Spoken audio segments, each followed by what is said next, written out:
안녕하세요. 가을이 깊어가는 10월 말, 오늘은 로마 시내에 나왔습니다. 조금 있으면 우기가 시작이 되므로 아직 햇볕이 좋을 때 로마시 몇몇 장소들을 보여드리려 합니다. 지금 로마시 중심지 진실의 입에서 베니스 광장 방향으로 가는 길입니다. 고대 로마 시대에는 이 지점에 청과시장과 육류시장이 있었는데요. 우측에는 로마 공회장 쪽으로 연결되던 돌로 된 문이 남아있고 건너편에는 성 니콜라 성당이 보입니다. 그리고 그 우편에 눈에 띄는 큰 건물이 보이기 시작합니다. 마르첼로 극장인데요. 사실 콜로세움보다 90년 이상이나 먼저 건축이 된 것입니다. 더 가까이 갈수록 육중한 모습으로 범상치 않은 무게와 분위기가 느껴집니다. 이쪽에서는 이 건물을 후대에 가서 여러 용도로 재활용하면서 만들어진 부분이 보입니다.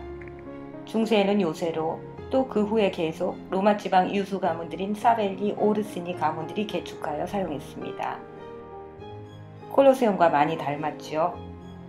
이 마르첼로 극장은 원래 기원전 1세기 중반에 줄리어스 시저가 건설을 시작했다가 그 후 기원전 17년에 로마 제국 초대 황제 아우구스투스 대제가 완성시켜서 자신의 조카였고 사위였으며 후계자였던 마르첼로라는 인물에게 헌정을 했습니다. 마르첼로는 사실 그 몇 년 전에 19세 젊은 나이로 갑작스럽게 사망을 했었습니다. 성대한 개관식 때 마르첼로의 금장 청동상이 설치됐었고 그날 행사 도중에 아우구스투스 대제가 앉아있던 의자가 부서져서 넘어지는 사고가 일어났으나 곧바로 그가 웃음을 띠며 괜찮다는 제스처를 하면서 일어났다는 에피소드도 전해지고 있습니다. 극장 형태는 전형적인 그리스식 반원형이지만 훨씬 더 진보된 로마식 건축 기술과 자재를 사용한 건물입니다.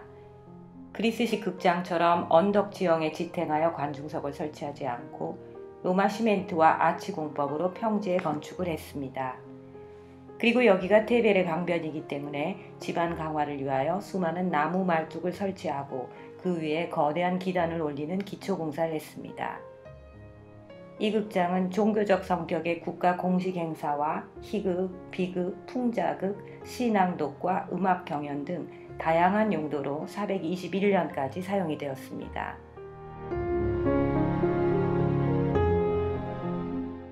이 마르첼로 극장도 콜로세움처럼 거대한 차양시설이 있었고요.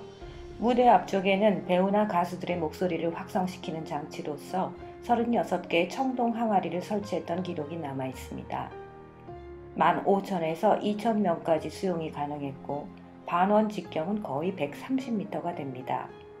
그리고 현재 높이는 22m로 남아 있지만 원래는 약 32m로 훨씬 더 높은 건물이었습니다.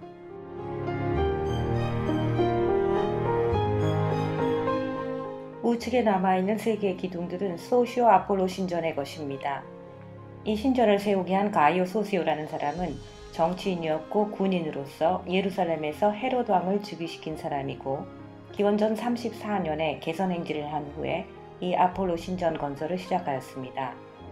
소시오는 한때 안토니우스의 편에 서서 아우구스투스 대제를 배신하기도 했지만 후에 용서를 받고 이 신전을 황제에게 헌정을 했습니다.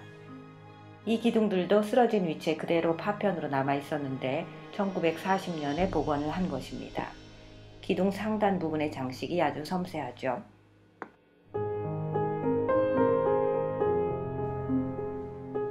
여기는 극장 측면인데요. 복원 작업 전까지는 약 4m 정도 높이로 이 아치들이 흙에 묻혀 있었고 1930년대 복원 시 그동안 이 아치들과 주변에 들어섰던 여러 상점들과 주거화된 부분들의 철거가 이루어졌습니다.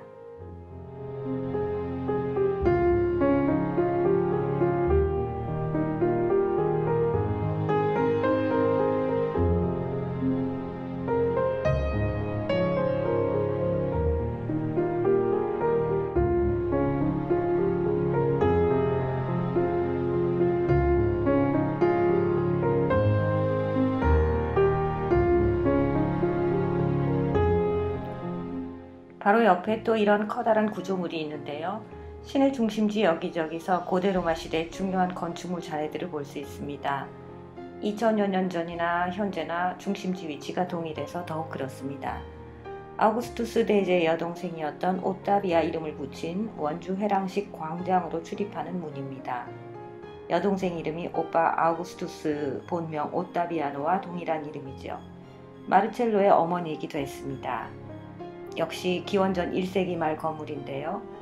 후에 화재로 손상되어 3세기 초에 septimius severus 황제가 복원케 했다는 기념문이 상단에 기록되어 있습니다. 벽돌로 된 기본 골격에 대리석판으로 호화롭게 외장을 한 부분들이 좀 남아 있습니다. 아우구스투스 대제가 벽돌의 로마를 물려받아 대리석의 로마로 바꾸었다고 한 말을 다시 생각해야 합니다. 2000여 년 전의 건축물 옆에 그 후 여러 세기에 걸쳐서 지은 건물들이 쭉 연결되어 있는 것이 마치 그 세월도 다 이어붙인 것 같고요. 고대 건물의 잔해 속에 시간을 물리적으로 붙들어 놓은 것 같습니다. 촘촘하게 쌓은 로마 벽돌이 당시 공화정 로마인들의 치밀한 사고방식을 잘 나타내고 대리석으로 마감한 아치가 우아한 취향을 반영한 듯합니다.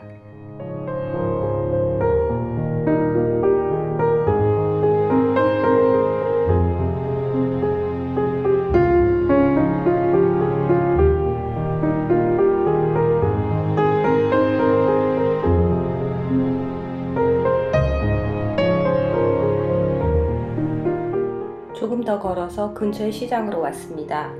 campo de fiori라고 부르는 광장인데요.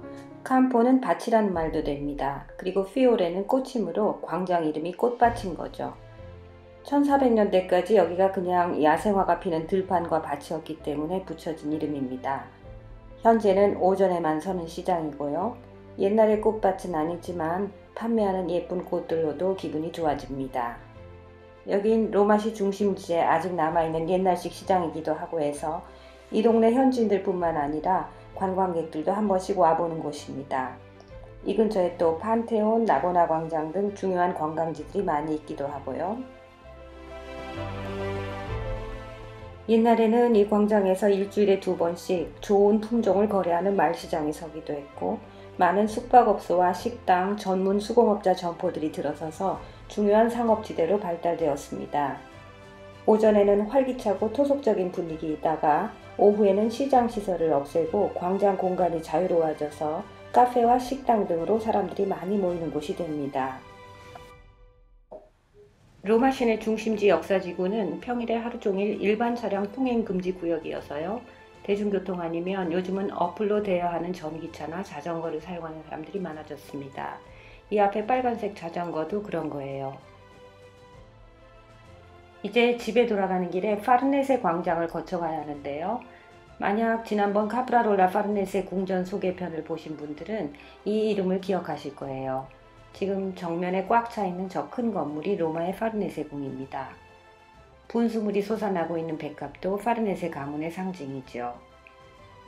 미켈란젤로가 건축 감독을 하기도 한 이 파르네세 궁은 이탈리아 소유이나 1936년부터 99년간 한정기간으로 프랑스 대사관으로 대여가 된 상태입니다.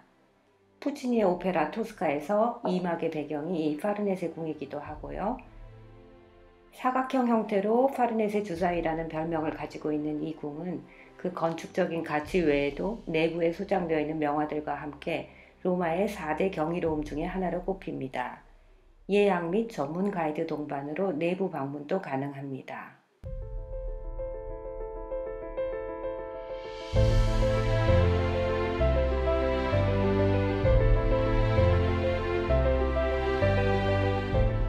여기는 제가 주차해 놓은 강변도로 옆길인데요.